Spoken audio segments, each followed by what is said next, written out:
Breaking news Pakistan కు మరోసారి బుద్ధి చెప్పింది భారత్. ఏదైతే ఉగ్ర కుట్రలకు ప్లాన్ చేద్దామనే బుద్ధితో ఉంది పాకిస్తాన్. సో ఈ నేపథ్యంలో వారు చేసే ప్రతి దాన్ని కూడా ఎప్పటికప్పుడు సన్నద్ధంగా ఎదుర్కొంటూ వస్తుంది భారత్. అయితే ఈసారి జమ్మూ కాశ్మీర్ లో ఏకంగా లాంచ్ ప్యాడ్ల ద్వారా కూడా పాకిస్తాన్ అయితే మరోసారి రెచ్చిపోయే ప్రయత్నం చేస్తుంది. సో దీనిని భారత్ ఎంతో సమర్థవంతంగా తిప్పుకొట్టిందని చెప్పుకోవాలి. భారత్ చేసిన దాడికైతే బెదిరిపోయి పారిపోయింది పాకిస్తాన్ అని చెప్పుకోవాలి. సో ఏదైతే ఎల్ఓసి ఎంబడి కూడా భారీ ఉగ్రగుట్టులకు ప్లాన్ చేసేందుకు అటు ఏకంగా 72 స్థావరాలను అయితే తరలించారు. సో దీనిపై కూడా ఇప్పటికే బిఎస్ఎఫ్ అయితే స్పందించింది.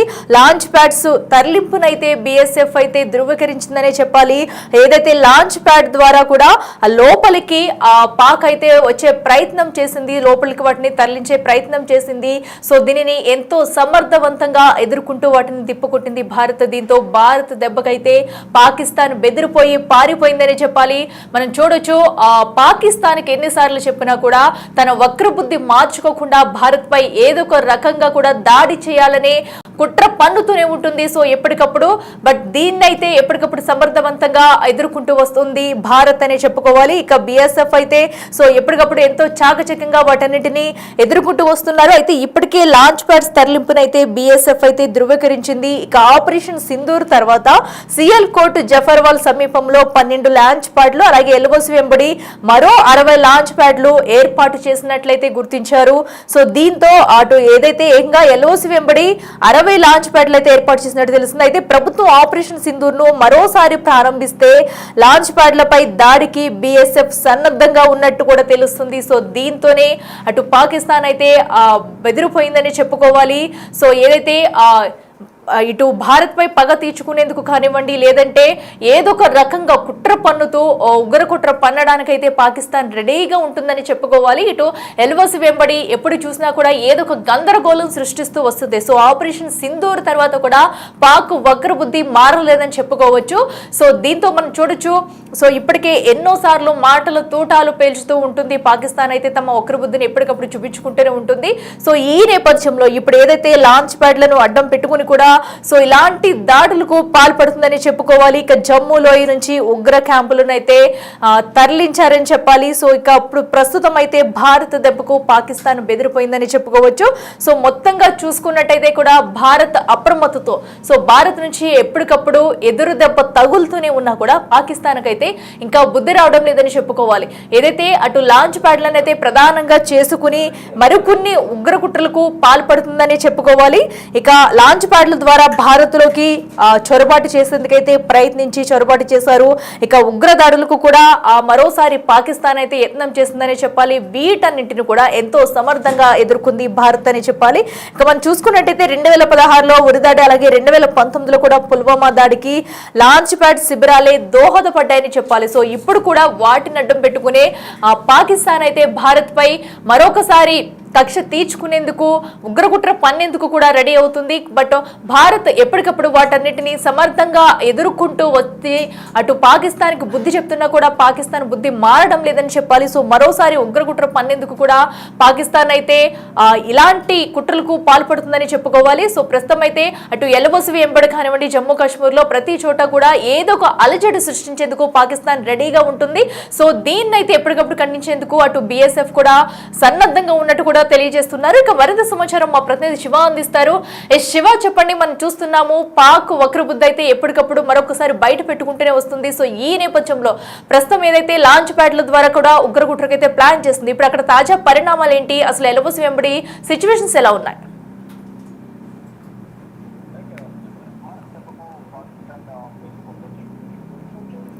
ఉగ్ర క్యాంపులు ఏవైతే ఉన్నాయో అక్కడ నుంచి వేరే ప్రాంతానికి వారు తరలిస్తూ ఉన్నారు. పాక్ ఆక్రమిత కాశ్మీర్ లోయలో జమ్మూ కాశ్మీర్ లోయలో ఈ ఉగ్ర కార్యకలాపాలకు సంబంధించిన స్థావరాలను ఏర్పాటు చేసుకున్నారు. కానీ ఇది భారత్ కొట్టే దెబ్బలకు తట్టుకోలేక పాకిస్తాన్ సంబంధించిన ఉగ్ర క్యాంపులను కూడా వేరే ప్రాంతానికి తరలిస్తున్నారు. ఇక టెర్రర్ లాంచ్ ప్యాడ్ ను పాకిస్తాన్ లోపలికి వారు తరలించారు. ఏకంగా 72 స్థావరాలను అక్కడి నుంచి తరలింపు ప్రక్రియ ప్రారంభించినట్టుగా కూడా తెలుస్తోంది. ఈ లాంచ్ ప్యాడ్ తరలింపులను భారత్ సెక్యూరిటీ ఫోర్స్ ధృవీకరించింది. ఆపరేషన్ సింధూర్ తర్వాత ఫోర్త్ జఫర్వాల్ ప్రాంతాల్లో సమీపంలో 12 లాంచ్ ప్యాడ్లను బిఎస్ఎఫ్ గుర్తించింది.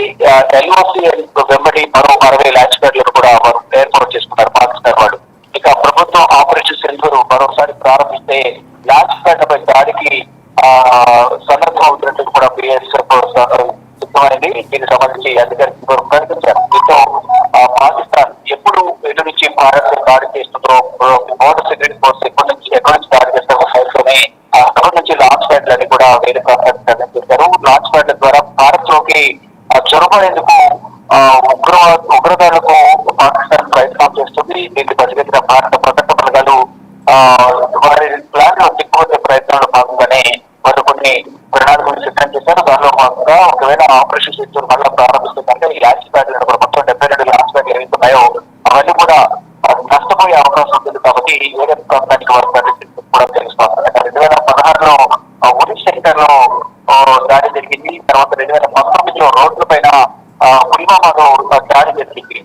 ప్రతి కార్యాలయానికి వెళ్తున్న భారత ఆర్మీకి సంబంధించిన వాహనాలు వెళ్తున్న గస్తీ వాహనాలపై ఆత్మహత్య దాడికి పాల్పడ్డారు. 2019లో రోడ్డుపైనే వారు వాహనాన్ని క్లియర్ చేశారు. ఇక ఇప్పుడు ఆపరేషన్ సింధూర్ సంబంధించి కూడా భారత ప్రభుత్వం తీవ్రంగా ఆగ్రహం వ్యక్తం చేస్తుంది. ఏదైతే బహిరంగ ర్యాలీలో ఏప్రిల్ 22వ తేదీన 26 మంది భారతీయులను ఉగ్రవాదులు కాల్ చేస్తారు. అప్పటి నుంచి కూడా భారత పాకిస్తాన్ యుద్ధం ప్రకటిస్తుంది. మరలా కనుక ఇటువంటి దాడులు పునరావృతమైతే మాత్రం దీన్ని అపకరిత యుద్ధంగా భావించి ఈ మమ్మల్ని కోలుకోలేని దెబ్బ కొడతామని కూడా భారత ప్రభుత్వం హెచ్చరికలు జారీ చేసిన నేపథ్యంలో కొంతమేర వెలికి తగ్గినప్పటికీ ఎక్కడో చోట మరలా భారత్ పై దాడి చేసేందుకు ఉగ్రపుత్రులకు ప్లాన్ చేస్తున్నారు. ఎక్కడో చోట బాంబు దాడులు చేసేందుకు ప్రయత్నిస్తున్నారు. దానిలో భాగంగా భారత్ కూడా అప్రమత్తే ఎవరి మొత్తం ఎక్కడికక్కడ దేశవ్యాప్తంగా సోదాలు కూడా నిర్వహిస్తున్నారు. మరొకటిగా ఈ పాకిస్తాన్ బోర్డర్ లో నుంచి భారత్ లోకి ప్రవేశించకుండా ఉండే విధంగా కూడా పటిష్టమైన చర్యలు చేపడుతున్నారు. ఈ నేపథ్యంలోనే వారి లాంచ్ ప్యాడ్లు ఏవైతున్నారు ఏకంగా 72 స్థావరాలు ఏవైతున్నాయో వెంటనే వేరే ప్రాంతానికి తరలిస్తూ ఉన్నారు.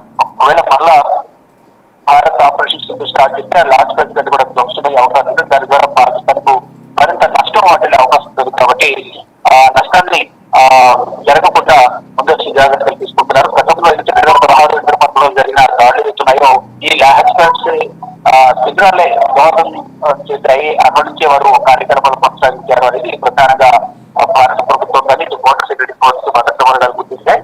ఇక వారి టార్గెట్గా దాడులు చేసేందుకు భారత సిద్ధమైన నేపథ్యంలోనే ముందస్తు జాగ్రత్త చర్యల భాగంగా ఆ స్థావరాలను కూడా ఖాళీ చేసి వేరే ప్రాంతానికి పాకిస్తాన్ తరలి వెళ్లిపోయింది. శివ, అయితే మనం చూడొచ్చు ఎప్పటికప్పుడు ఇటు భారత్ నుంచి గట్టి దెబ్బ తగులుతున్నా కూడా పాక్ బుద్ధి ఎందుకు మార్చుకోవడం లేదు? అంటే ఎందుకు మేము కూడా ఇది చేస్తామనా, లేదంటే కేవలం బెదిరించడానికి ముందుకొచ్చి అటు ఎల్ఓసి వెంబడి కానివ్వండి, అటు జమ్మూ కాశ్మీర్ వద్ద ఇలాంటి కుట్రలకు పాల్పడుతుంది అనుకోవచ్చా? అక్కడ ఈ జమ్మూ కాశ్మీర్ లోయలో ఉగ్రవాద స్థావరాలను ఏర్పాటు చేసుకోవడం, స్థానికుల సహకారంతో వారు అక్కడ కార్యకలాపాలు నిర్వహిస్తున్నారు. నిత్యావసర సరుకులు వారికి సప్లై చేయడం కానీ అనేక విధాలుగా అక్కడున్న ఒక స్థానిక ఒక వర్గం మాత్రమే వారికి సపోర్ట్ చేస్తుంది. ఈ నేపథ్యంలో వారు అక్కడే ఉండి భారత్ దాడి చేసేందుకు ప్రయత్నిస్తున్నారు. ఏదైతే పరిసర జరిగిన దాడి తర్వాత అనేక మంది ఉగ్రవాదులు, దాంట్లో దాడికి పాల్పడిన ఉగ్రవాదులు కానీ వారికి సహకరించిన ఉగ్రవాదులు, ఇంకా జమ్మూ కాశ్మీర్ లో పాకిస్తాన్ సంబంధిత ఉగ్రవాద సంస్థలు జరుగుతున్నాయి. ఐఎస్ఐ కానీ జైషే మహమ్మద్, రష్యా దౌర్లకు సంబంధించిన ఉగ్రవాద సంస్థలు జరుగుతున్నాయి. వారి కార్యకలాపాలు, వారికి జాగ్రత్త పనులు మద్దతుగా జరుగుతున్నాయి. వారందరూ కూడా జమ్మూ కాశ్మీర్ వ్యాప్తంగా ఎక్కడికెక్కడ మోహరించుకున్నారు. ఎప్పుడు భారత్ ను దెబ్బకొట్టాలనేది వారు ప్రయత్నాలు చేస్తూ ఉన్నారు. ఆ ప్రయత్నాలన్నీ కూడా తిప్పుకొట్టేందుకు భారత ప్రభుత్వం ప్రయత్నాలు చేస్తుంది. దానికి సంబంధించి ఒక వ్యూహాన్ని కూడా సిద్ధం చేస్తుంది. ఎక్కడికక్కడ దర్యాప్తు సంస్థలు కానీ ఇటు భద్రతా బలగాలు కూడా వారి ప్లాన్లన్నీ కూడా ఈ విధంగా కూడా ప్రయత్నాలు చేస్తూ ఉన్నాయి. ఒకవైపు చొరబాటుదారులు పాకిస్తాన్ బోర్డర్ల నుంచి పుల్వామా కానీ, యూరి సెక్టర్, అలాగే బెహరిగామ్ పరిసర ప్రాంతాల్లో బండిపుర కానీ ఇటువంటి ప్రాంతాల్లో బోర్డర్స్ నుంచి భారత్ లో ప్రవేశించేందుకు ఒకవైపు వారు అక్కడ గమనించి చర్యలకు పాల్పడుతుంటే ఉగ్రవాద మోకలు ఎవరైతే ఉన్నారో లష్కర్ తోయిబా, జైషే మహమ్మద్, ఐఎస్ఐకి సంబంధించిన దానిపరులు ఇటు దేశవ్యాప్తంగా భారత దాడులకు ప్రణాళికలు సిద్ధం చేసుకుంటున్నారు. దానిలో భాగంగానే ఇక్కడ నవంబర్ 10వ తేదీన ఎర్రకోట వద్ద ఆత్మహత్య దాడి జరిగింది. ఇటువంటి దాడులు అనేక ప్లాన్ చేశారు. 4 ప్లాన్లు చేశారని తెలుస్తున్నారు. డిసెంబర్ 6వ తేదీన బాబ్రీ మసీదు కూర్చోవడం జరిగిన ఘటన, 1992 ఘటన జరిగిన అయోధ్యలో బాబ్రీ మసీదు పూర్తి ప్రాంతంలోనే అయోధ్య రామ మందిరాన్ని నిర్మాణం చేపట్టారు.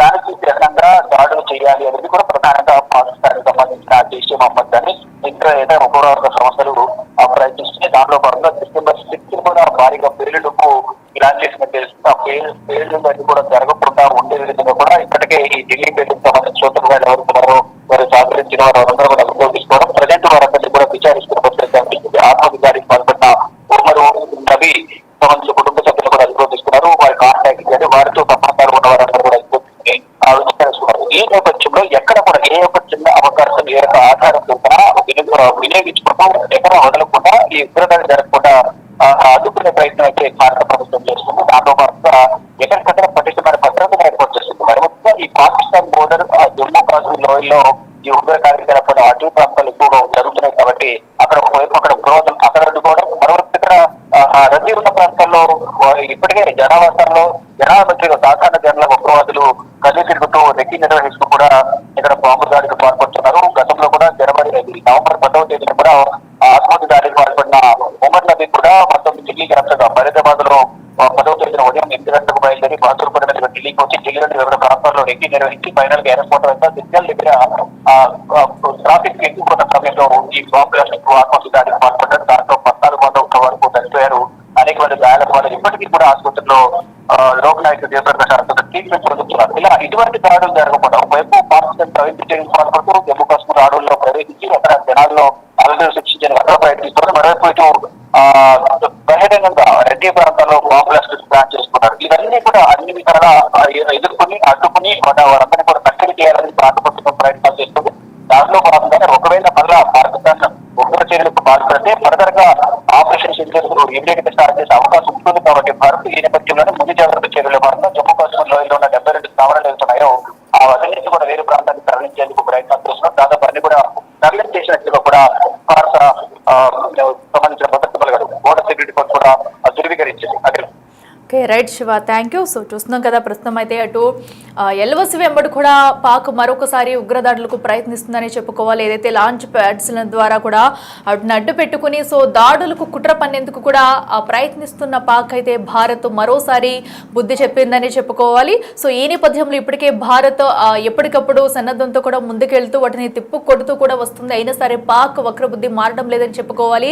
మరొకసారి కనుక ఆపరేషన్ సింధూర్ ఒకవేళ ఇటు భారత్ కనుక ప్రారంభిస్తే అసలు పాక్ పరిస్థితి ఎలా ఉంటుంది ఏంటి, వీటన్నిటిని కూడా ముందుగానే పసిగట్టి అటు పాకిస్తాన్ అయితే వాటి నుంచి రక్షణ పొందడానికి ముందస్తు జాగ్రత్తల్లో భాగంగా మరొకసారి ఇలాంటి కుట్రలకు పాల్పడుతుందని చెప్పుకోవాలి. ఏదైతే మరి ఇప్పుడు జరిగిన కుట్రకు సంబంధించి కూడా అటు భారత ఆర్మీ అధికారులు మాట్లాడారు. ఒకసారి వారు ఏమన్నారు చూద్దాం. वर्ष 2025 में सीमा सुरक्षा बल और खासतौर पे इस जम्मू फ्रंटियर के इलाके में हमने कई चुनौतियों का बखूबी सामना किया।